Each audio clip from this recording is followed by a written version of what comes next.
Booking na di umano ang mga kalokohan sa Sitio Kapihan. Isa na rito ang natuklasan ni Senator Bato sa pagpapatuloy ng pag-iimbestiga kay SBSI leader Senyor Aguila at mga kasamahan nito. Bumisita na mismo ang team ni Senator Bato kasamang iba pang ahensya upang magsagawa ng ocular inspection sa naturang lugar kung saan naninirahan ang grupong SBSI na kasalukuyang humaharap sa mga kontrobersya. Pinuntahan lang naman ng senador ang di umano'y walang permit na sementeryo at ipinahukay ang mga labi. Sa paghuhukay ng mga nailibing na miyembro ng SBSI, karamihan ay halos mga bata. Hinarap rin ng senador at personal na nakipagpalitan ng mga katanungan ang mga miyembro. Giit ng mga ito, walang nagaganap na child marriage arrangement, taliwas sa mga salaysay na ibinabato ng mga testigo sa Senado.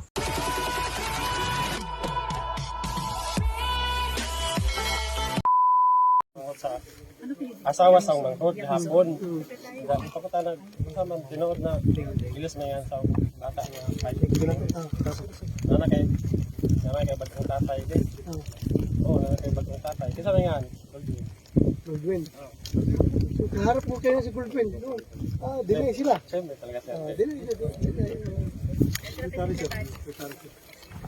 Oh.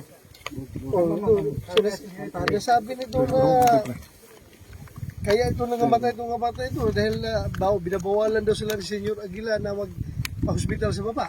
Yung asawa mo. Sir, araw na lang ka. Yes. Baka. Amahan ha, aman. Siya ang amahan. Asawa mo ikon. Siya ang amahan ng bata. Ha? Siya ang father ng bata. Siya na mismo So, nagsasabi. sinasabi ko na, sir, may mga first aider kami dito. In times of emergencies, we have the registered nurse. Mayroon po kami mga ganon. Tapos, ma-refer ko nila going to Socorro Hospital, RH, Dapa. Ang dami pong mga cases. You have to check, sir. Marami po kaming admission sa Dapa, sa Socorro, sa Surigao. Oh, check natin yan later. Check natin. Pero itong statement ng testimonya ng father, anak niya, yan ilihor de... Sir, I am not the anak niya. authorized person, pero sa pagkakaalam ko, during that time na namatay yung anak niya, nasa laot siya, nangingisda. So, Sir Rickson, siya po yung kapatid ng asawa niya. Sir Rickson, hindi po ako authorized, pero yun po ang pagkakaalam ko. Wala si Randolph during the death of, doctor yata or son, hindi ko alam. Hindi ko, yun po ang alam ko, wala siya. Nangisda si Jack. Siya daw nagkugo sa bata. That's my knowledge. Dito ra Sir Rickson, nagilubong. Dito, gilubong. Okay, ang nailibongan dito sir sa mga bata. natanawon na po. Why mga dili pwede. Siya, karga niya yung bata daw. Sir, Siya this is naglubong. the cemetery that we established. Wala po kaming ibang cemetery, sir. Nilipat nga daw. Bakit kami Saan ito nilipat? living? Saan ito Doon living? sa Pantagol sir sa Padanggil. malapit sa kwarto. Nilipat lang ito ngayon. Bago lang. Bago lang. Mali ang date.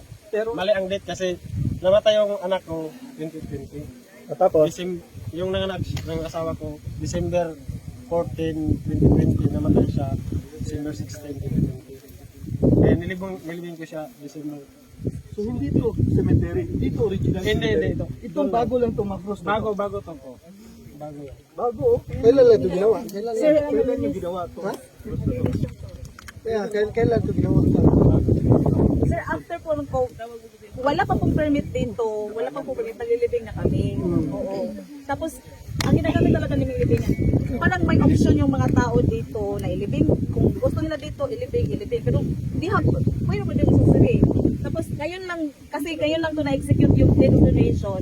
Ngayon lang na taon, dito na talaga officially nalilibing yung mga tao. Nilipat yung Wala pong nalilipat, sir. Wala po Yan talaga. sabi niya na doon Hindi niya ko alam, nilibing. sir. Doon niya nilibing yung anak niya. Alam talaga. Tapos ngayon, nandito na. Ito po is ang isa-isa lang sementeryo dito sa Kapihan, wala pong ibang area.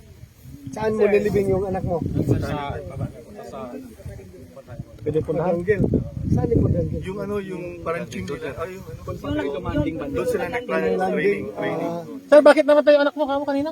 Kasi yung anak ko sir, siya, pagpanganak siya. Tapos gusto ko siyang, kasi yung bata parang nakakain ng ruby sa sabi ko sa asawa ko, punta natin sa bayan para ma-hospital yung bata. mabuhay siya kasi tatlo na lang yung anak ko sir, 2 babae, 1 lang lalaki ko. So bakit hindi dinala sa ospital? Kasi pinagbawalan sir. Nagbawalan. Sir, hindi po talaga ito yung totoo, sir. You have to check. Sabi ng asawa ko, sa bakit hospital. dadalhin pa natin yung anak natin sa ospital? Andito naman yung Panginoon natin na si Senyor Aguila. O kaya wala akong magawa kasi ayaw din ng asawa ko eh. Wala akong magawa. No, sir. Dahil sila talaga ang masusunod. Bakit ko ipilitin mong lumabas? Anong mangyayari sa inyo? May nakaharang doon 2 gate, hindi ka makakalabas doon. Basta-basta dahil may mga agila na nagpapantay. Kahit kunwari agaw buhay na, bawal lumabas. Pero sa tingin mo, madala mo yung anak mo, kung dito talaga yung cemetery, madala mo ba sa ganyang daanan? Yung bata? So, ito, kung dito yung sabi nilang cemetery, kaya dalhin yung bangkay dito sa dinaanan natin. Sa tingin mo, yung bata mo, yung anak mo, kung totoong dito daw, sabi na dito daw yung cemetery. Isa pa sir, walang magulang na gusto na mapaliwala ang kanyang anak. Ang gusto namin ay magkaroon ng magandang kinabukasan ng aming mga anak, makapag-aral. Kaya lang hindi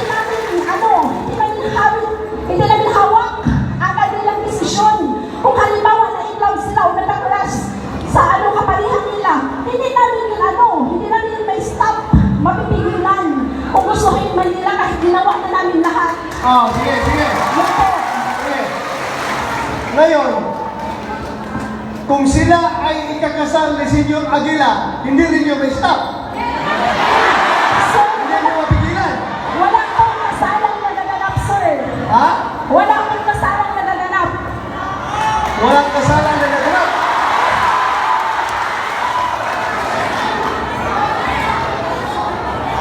So, kinsay nagsulti sa kamatuoran. Sabi lang po kami ng totoo. Kung makikita ninyo, sir, ang ating lugar ay napakamatiwasay. Peaceful po ito. Kung makikita nyo ang lahat ng mga tao masaya.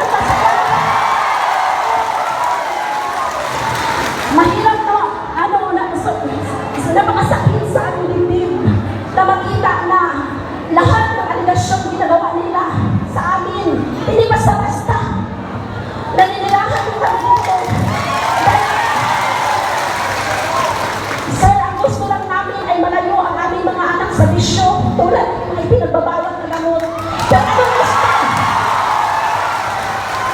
Pero anong gusto? Ng taga-lungsod, instead ang gobyerno ang tumulong sa amin, ano ang ginagawa nila sa amin?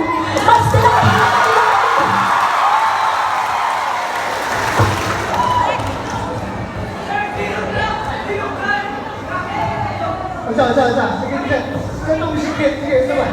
Sige.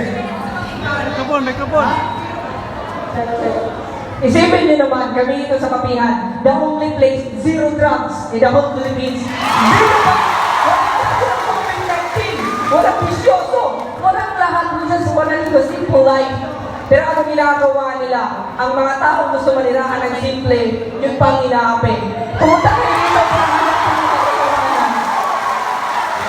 Pakinggan niyo naman kami, sir. Please naman. Kasi kayo yung dahilan kung bakit kami nandito at nalagay sa alanganin. We are just living a simple and happy life ba naman? Are we happy? Kaya ka lang, kung tinunanay ka,